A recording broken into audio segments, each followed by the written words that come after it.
Good evening, friends, and thank you for joining us once again.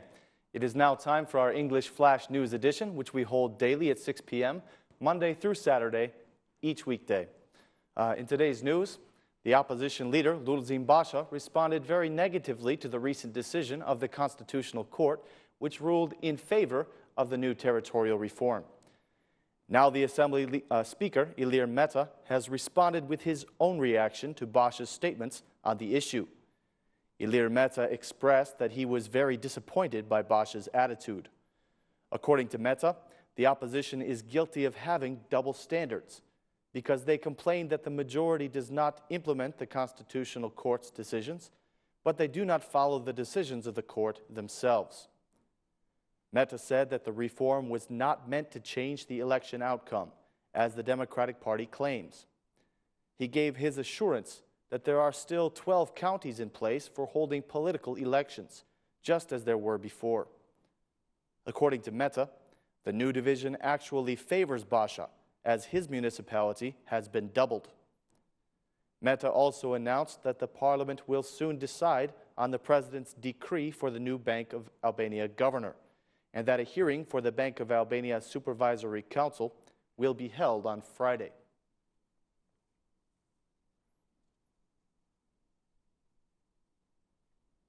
One of the Democratic MPs has announced that his party will not accept the decisions of the Constitutional Court and will not support this new territorial division. According to the MP Edward Halimi, the Rama-Mehta duo has often violated the decisions of the Constitutional Court. He announced that the Democratic Party will not recognize this decision and that it will support the citizens in every initiative. Halimi claims that the majority started this process without the opposition and have now finished without the opposition. He says that nothing like this has happened in the last 23 years. Halimi said that the reform was done without consensus with the other political parties and without the citizens of Albania. Lastly, he said that the majority allegedly did begin to consult with some of the local communities, but that they only called their own supporters and paid no attention to the voices that were raised against the reform.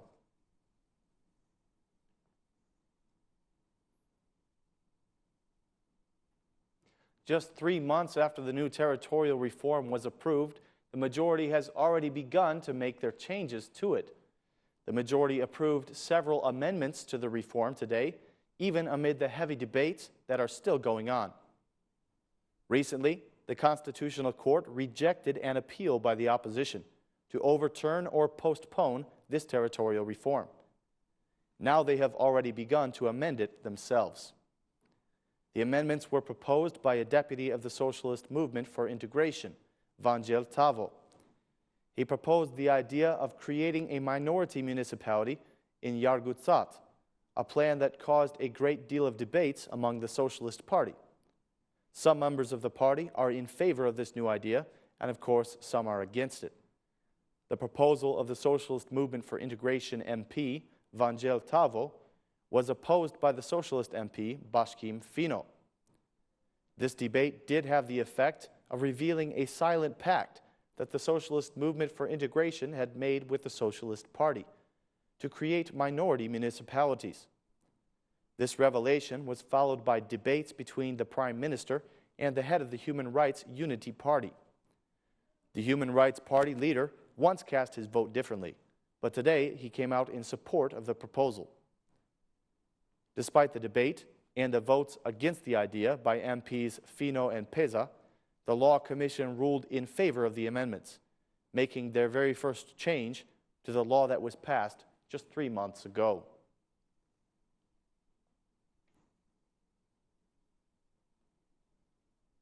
The government has begun to hold consultations with the internationals as they approach the idea of opening up the files from the communistic period.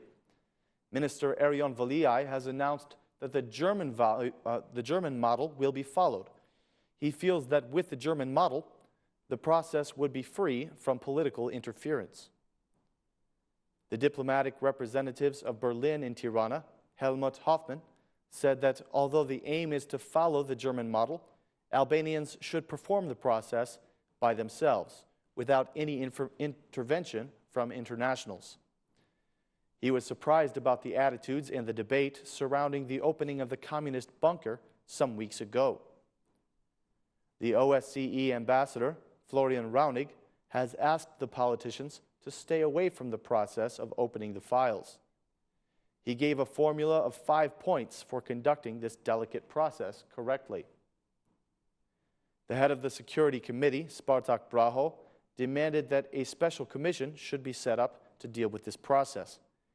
The issue of opening the files has been discussed a number of times in the 24 years of democracy in Albania.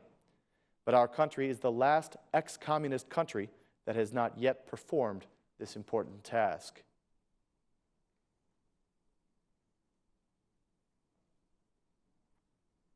The residents of Iba who were affected by a landslide some days ago have still not found a solution to their difficult problems. Some of these unfortunate people are now sleeping outdoors, and others have had to come up with the money to rent houses or hotel rooms. 4 days after a large chunk of earth detached from the roadway and seriously threatened their property, the Iba residents have seen no help from the state or from the company that is responsible for the construction work on the Tirana-Elbasan road. Many of the residents of the area have abandoned their homes because of the threat of the pending landslide. Others have stayed around in hope of saving some of their furniture and belongings.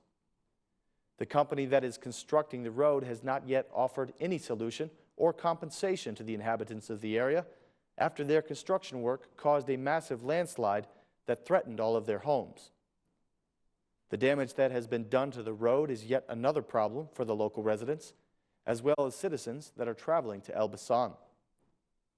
The Tirana-Elbasan road is still impassable after the landslide in the village of Ibe.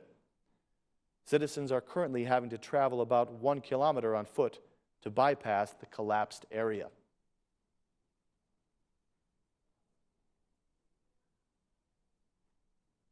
As we announced yesterday, the new road code has some new regulations regarding vehicles that have the steering wheel on the right side in the English fashion. It has now been released that current owners of vehicles with steering wheels on the right-hand side will be allowed to keep them. However, the new road code is going to prohibit any more of these vehicles from entering Albania or passing through the process of registration. In other words, the vehicles that are currently registered will still be allowed to drive in Albania for now, but the registration of new vehicles of this kind will not be allowed. The Socialist Party MP, Artan Gaci, who originally made these proposals, said that the current holders of these cars would not be affected by this change. However, in 2015, citizens will not be able to register this kind of vehicle. Hundreds of English-style vehicles are currently in circulation in Albania. The owners purchased them in England at lower prices. According to the Socialist Party MP, the drivers of these vehicles must be extra careful on the roads of Albania because the risk of accident for these vehicles is statistically much greater. Road safety experts backed up this statement, saying that the risk of accident is actually higher when driving a car with the steering wheel on the right side.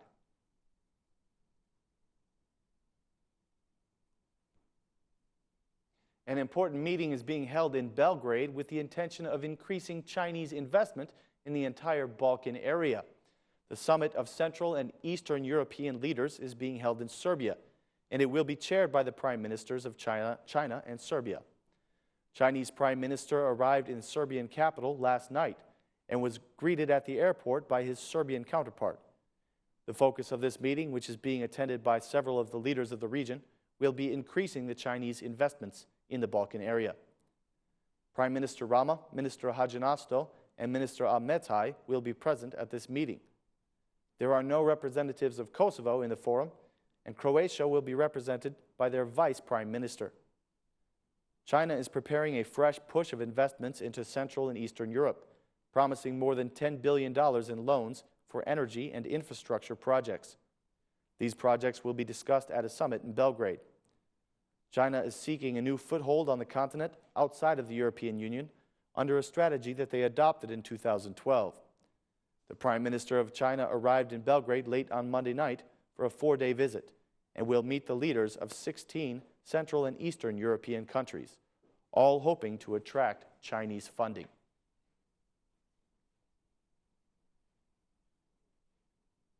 Thank you for joining us. That is all the news for this evening. We hope you'll be with us again tomorrow at 6 p.m. for more Albanian news in English, right here on OR News. Thank you and good night.